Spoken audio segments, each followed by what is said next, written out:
Prabowo Subianto dan Indonesia menjadi sorotan positif di sidang umum PBB. RI 1 dengan ganas menghabisi komentar Donald Trump yang ogah-ogahan mendukung Palestina. Bahkan pidato berkelas Prabowo sukses menggerakkan negara-negara lain. Kini seluruh anggota Uni Eropa sudah setuju untuk mendukung kemerdekaan Palestina. Kondisi Israel semakin terpojok karena Iran dan Jepang bersiap memberikan hukuman. Bagaimanakah kronologi negara-negara barat berbondong-bondong mendukung Palestina? Donald Trump dibungkam Prabowo. Sidang umum PBB di New York menunjukkan momen kehebatan Prabowo Subianto di depan Donald Trump. RI 1 berhasil mempermalukan presiden negeri Paman Sam tersebut. Trump memang berpidato lebih dulu di urutan kedua sebelum kemudian dilanjutkan Prabowo Subianto.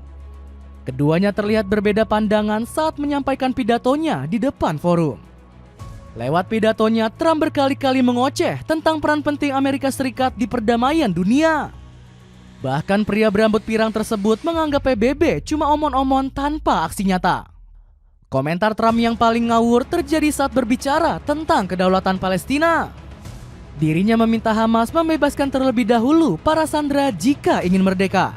Mereka yang menginginkan perdamaian harus bersatu dengan satu pesan. Bebaskan sandera sekarang juga. Bebaskan sandera sekarang juga. Tegas Donald Trump. Pendapat Presiden negeri Paman Sam ini langsung dihajar Prabowo dengan pidato skakmat. Berbeda pendapat dari Donald Trump, RI 1 merasa semua negara harus mendukung PBB untuk menjalankan perannya. We believe in the United Nations. We will continue to serve where peace needs guardians, not with just words, but with boots on the ground. Selain itu, Prabowo Subianto juga menghabisi argumen Donald Trump tentang kemerdekaan Palestina. I would like to reiterate again Indonesia's complete support for the two-state solution in Palestine. We must have an independent Palestine. Pidato brilian RI 1 di depan forum internasional PBB ini mendapatkan tepuk tangan meriah. Bahkan Donald Trump sendiri mengakui kehebatan orasi dari Prabowo Subianto. Anda juga sahabatku, pidato yang hebat. Anda melakukan pekerjaan yang luar biasa dengan mengetukkan tangan di meja itu. Anda melakukan pekerjaan yang luar biasa. Terima kasih banyak. Ucap Donald Trump. Seluruh Uni Eropa mendukung kemerdekaan Palestina. Berita membahagiakan juga didapat rakyat Palestina usai berlangsungnya sidang umum PBB. Dukungan untuk kemerdekaan negeri para nabi semakin mengalir deras. Uni Eropa yang awalnya terbelah tentang kedaulatan Palestina kini mulai satu suara. Kabar ini disampaikan langsung oleh Presiden Dewan Eropa yakni Antonio Costa. Costa menjabarkan seluruh negara anggota Uni Eropa mendukung kemerdekaan bumi para nabi. Sudah saatnya menghentikan pembantaian ini. Sangat penting bagi Israel untuk memahami bahwa mereka telah kehilangan dukungan dari berbagai negara di dunia. Seluruh negara di Uni Eropa mendukung gagasan kemerdekaan Palestina. Ujar Costa dilansir dari Al Jazeera. Bahkan sekutu terdekat negeri Zionis seperti Inggris juga mulai berbalik mendukung Palestina. Padahal dulu Inggris termasuk negara yang memprakarsai berdirinya negara Israel. Negeri tiga singa ini menjadi dalang utama di balik lahirnya deklarasi Balfour pada November 1917. Sebagai informasi, deklarasi ini berisi perintah dari Menteri Luar Negeri yakni Arthur Balfour.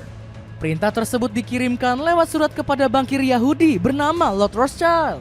Kini Inggris mencoba menghapus kesalahan masa lalu dengan mendorong kemerdekaan Palestina. Salah satunya dengan memperbaiki peta wilayah Palestina dan Israel di situs Foreign Travel Advice.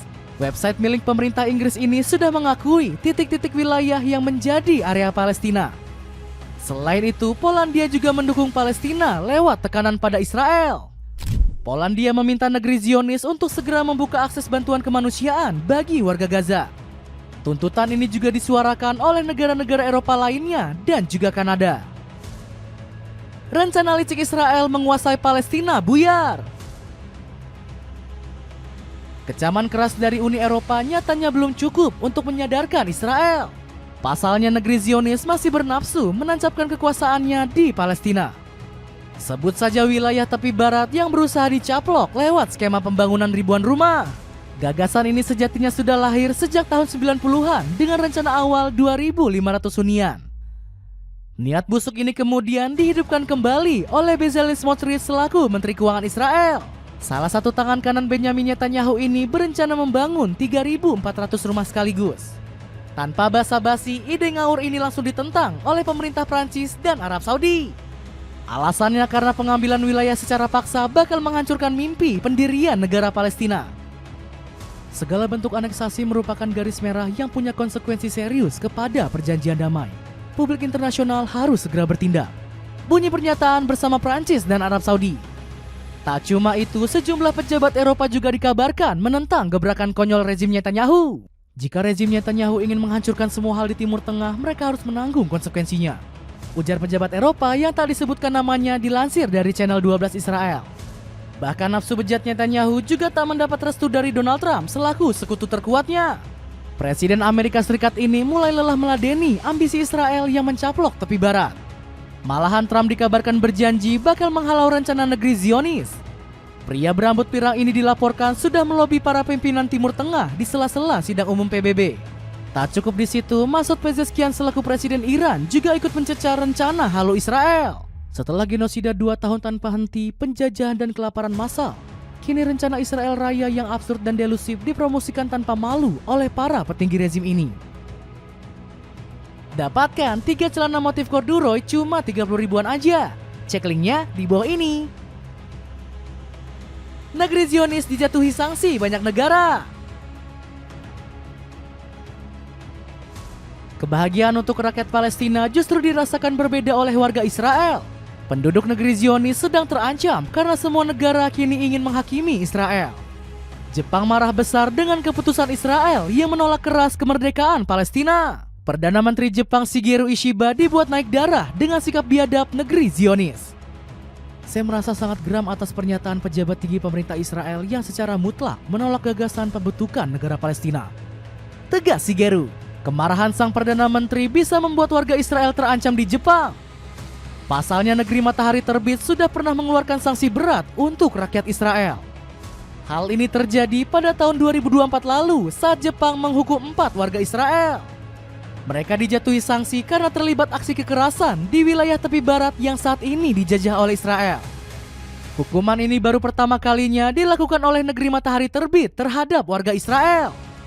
Tindakan kekerasan dan perusakan properti oleh beberapa ekstremis seringkali menyebabkan korban jiwa dan telah menjadi masalah serius yang membuat warga Palestina kehilangan tempat tinggal mereka. Tulis pernyataan Kementerian Luar Negeri Jepang. Sanksi berat untuk rakyat Israel juga sedang dipertimbangkan oleh pemerintah Singapura. Kabar ini disampaikan langsung oleh Menteri Luar Negeri Singapura yakni Vivian Balakrishnan. Sanksi dari pemerintah Singapura akan mengincar para pemimpin pemukim ilegal Israel di tepi barat. Kami menyuruhkan kepada pemerintah Israel untuk menghentikan pembangunan dan perluasan pemukiman. Tegas Balakrishnan. Dapatkan sepatu bola Mil Cyclo Speed Freaks yang super ringan cuma 700 ribuan. Cek linknya di bawah ini ya. Dengan bersatunya dukungan negara-negara barat, akankah Palestina bisa meraih kemerdekaannya jadi lebih cepat?